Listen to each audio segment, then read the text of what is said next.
पुणे पालिकेमध्ये पवारांच्या राष्ट्रवादीकडून 40 ते 45 जागांची मागणी करण्यात आली आहे। तर शरद पवारांच्या राष्ट्रवादीची आणि अजित पवार यांच्या राष्ट्रवादीकडे ही 40 ते 45 जागांची मागणी आहे। दुसरीकडे अजित पवारांकडून मात्र साधारणतः 30च जागा देण्याची भूमिका घेण्यात आलेली आहे। त्यामुळे काल झालेल्या बैठकीनंतर जागा वाटपाचा हा तिढा अजूनही कायम असल्याचं दिसतंय। पुणे महापालिका निवडणुकीपासून दोन्ही राष्ट्रवादीची एकत्र येण्यास सुरुवात झाली आहे का असा खल राजकीय वर्तुळात सुरू झालाय। पुणे आणि पिंपरीमध्ये दोन्ही राष्ट्रवादी जागांसाठी वाटाघाटी सुरू झाल्याची सूत्रांची माहिती आहे।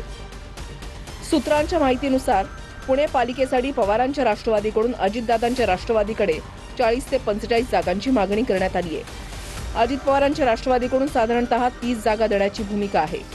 पुणे पालिकेत दोन्ही राष्ट्रवादी जागा वाटपाचा तिढा कायम आहे। पिंपरीमध्ये पवारांच्या राष्ट्रवादीचा अजितदादांच्या राष्ट्रवादीच्या समोर 68 जागांचा प्रस्ताव आहे। बैठकीत अजित पवारांच्या समोर अमोल कोल्हेंनी हा प्रस्ताव ठेवला। पवारांची राष्ट्रवादी तुतारी चिन्हावर लढण्यासाठी आग्रही असल्याची माहिती मिळतेय।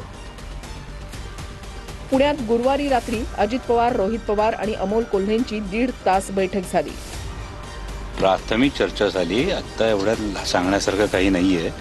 वरिष्ठांना जी चर्चा झाली त्या संदर्भामध्ये ब्रीफ करू आणि त्यानंतर पुढे काय चर्चा होईल ती तुम्हाला ब्रीफ करू। वरिष्ठांच्या कानावर घातल्यानंतर मग आम्ही या संदर्भात पुण्याच्या संदर्भात होतंय तसं पिंपरी चिंचवडच्या संदर्भामध्ये ही आघाडी होऊ शकते का या संदर्भात घोषणा व्यवस्थित वेळेवर। मला सांगा, असं राजकारणामध्ये संवाद हा कायम असला पाहिजे आणि हा संवाद आहे। निर्णयाप्रत आलो नाही तर तुम्ही का घाई करताय निर्णयाची? या बाबतीत कुठे फायनल त्या ठिकाणी झालेलं नाही। काही पदाधिकारी अजितदादांच्या पक्षाचे माजी आणि डॉक्टर अमोल कोल्हेंची त्या ठिकाणी झाली चहा पित असताना आणि डॉक्टर अमोल कोल्हेंची दादांची चर्चा सुद्धा त्या ठिकाणी झालेली आहे।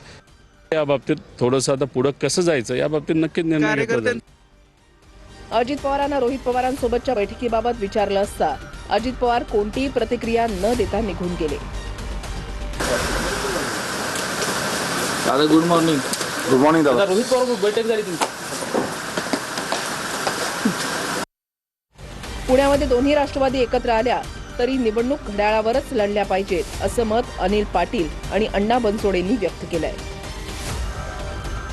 पुण्यामध्ये निवडणुकीसाठी दोन्ही राष्ट्रवादीमधील जागावाटपाचा तिढा अद्याप सुटलेला नाही।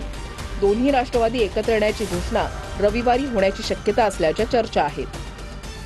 अजित पवारांची राष्ट्रवादी 10 पालिकांमध्ये महायुतीसोबत लढणार नसल्याची सूत्रांची माहिती आहे। सूत्रांच्या माहितीनुसार मुंबई, ठाणे, कल्याण डोंबिवली, वसई विरार, मीरा भाईंदर, पुणे, नाशिक, पिंपरी चिंचवड, सोलापूर आणि अमरावती यांचा समावेश आहे। मुंबईमध्ये भाजप आणि शिंदेची शिवसेना एकत्र असल्यानं जागा वाटपास स्थान नसल्यानं अजित पवारांची राष्ट्रवादी महायुतीमध्ये निवडणूक लढवत नाहीये। मुख्यमंत्री फडणवीस आणि अजित पवार, सुनील तटकरेंच्या सोबतच्या चर्चेनंतर अजित पवारांच्या राष्ट्रवादीनं महायुतीमध्ये निवडणूक न लढण्याच्या चर्चा आहेत। पवारांच्या राष्ट्रवादीकडून मुंबईत रोहित पवारांवर मोठी जबाबदारी देण्यात आली आहे। प्रदेशाध्यक्ष शशिकांत शिंदेंकडून मुंबई निवडणूक प्रभारीपदी रोहित पवारांची नियुक्ती करण्यात आली आहे। तिकडे ठाण्यातही दोन्ही राष्ट्रवादी एकत्र लढण्याच्या चर्चा सुरू झाल्यात। तर नागपुरात अजितदादांची राष्ट्रवादी स्वबळावर लढणार आहे। ही ताकद एकाच ठिकाणी कुठेतरी लावली पाहिजे।